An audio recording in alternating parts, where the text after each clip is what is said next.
Hi, I'm Dr. Jared Gardner, and today we are making an AFB, acid-fast bacilli, control for histology. We're using a piece of fresh, extra umbilical cord that was going to be thrown out anyway, and we're going to take agar that has mycobacteria grown in it, in a broth that's added agar, and you said this is what mycobacteria? Rhodamine. So and if you want to do this in your lab, I'm going to have in the video description, I'll have a link to explain the full SOP, standard operating procedure of how to do this. But now you can see it here. And we're going to basically take it and we're going to fill up the umbilical vein, and we'll clamp at both ends, and then we'll let that cool down in the fridge to solidify the agar. Then we'll fix it in formalin, cut it up, and put it through regular histology processing so that we'll have blocks that are packed full of acid-fast bacilli that we can use as mycobacteria controls for our Fite stain and our Auramine Rhodamine stain. So that's what we're doing here. So we're going to show you how it's done.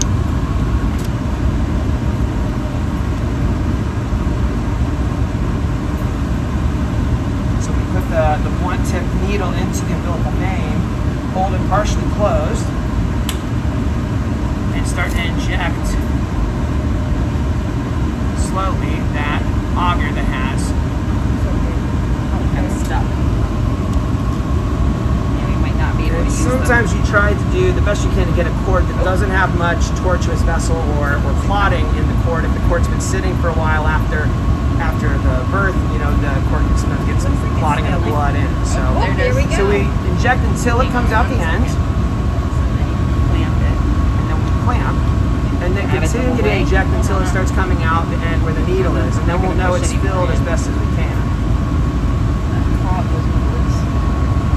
And if it doesn't all get totally filled, that's okay, because we're going to make this into multiple blocks. We'll section this into, individual slices of cord, and we'll fix all of those and put them through histology. And then we'll get to test them afterwards. After each block is prepared, we'll cut sections and we'll perform Auramine Rhodamine or Fite on it to make sure that the organisms are actually there, that they're staining appropriately, and that they're abundant enough to serve as a good control tissue for us. So the reason this is great is that, number one, I've used these controls and they're really brilliant because they're loaded with organisms. And for a good control, you want to be able to look at it and instantly be able to see, oh yeah, there's what I'm looking for and the stain is working. And also sometimes, and thankfully in our practice, you don't see a lot of AFB positive cases, and when you do, there's not a ton of extra tissue. So it's hard to find control tissue, and it can be expensive to buy commercially available controls. So this is a way to grow some in your own lab, use an extra piece of umbilical cord that would be discarded anyway, and make enough control tissue. I think the last time we did this, it lasted for like 6 years, right? Something like that. So it's a great way to make your own control tissue that's really high quality. And like I said, I'll put a link down below to show you more details about how exactly we do it. Now we're gonna lay the cord out, kind of stretched out a little bit, and then we'll put it in the fridge overnight to let it solidify that agar, and then we will go ahead and fix it and cut it up. Okay, so we took the cord that we infiltrated with the AFB agar, and then we put the whole thing here in a little container, and we put formalin over it and fixed it at least overnight. I actually left it a few days longer because I was busy, but it's well fixed now, and so we're gonna section it up into little medallions to make blocks out of. So we're just gonna section it up here. We can take our little clamps off the end.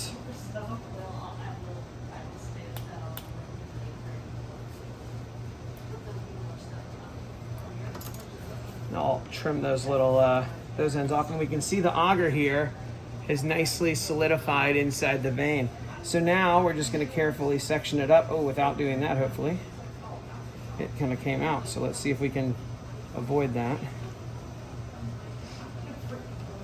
So we'll try to keep that little agar in there since that's the whole point. And that's there. That's really nice. You can see the agar filling up the center. And so that's where the organisms are going to show up when we make the control blocks. So we'll just proceed like this until the whole thing is sectioned up, and then we'll put it into blocks.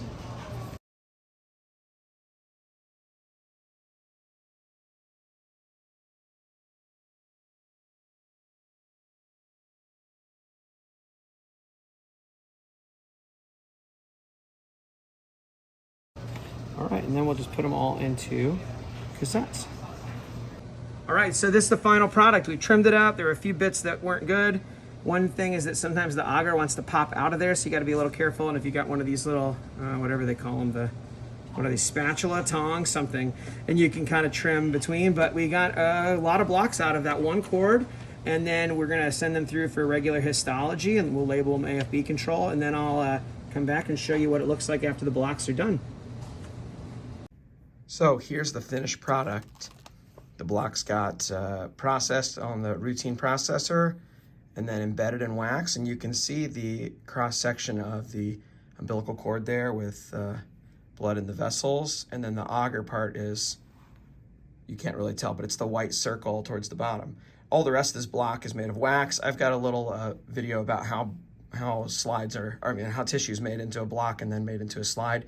I'll put a link to that down below. You can check it out. So we've got all these blocks, and then what we did is we cut sections on them, and we stained it both with Auramine Rhodamine, which is the fluorescent acid-fast bacillus AFB stain, and also with the acid-fast Fite stain, which is kind of a more traditional method. This you have to have a fluorescent microscope to view, and this can be viewed on a light microscope. And that bluish color is just the background, so you can see how they turned out.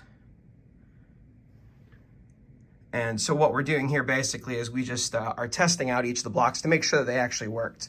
So we cut them, stained them, and then I examined them, both types of stains, to make sure that they worked. And they worked beautifully. Let me show you.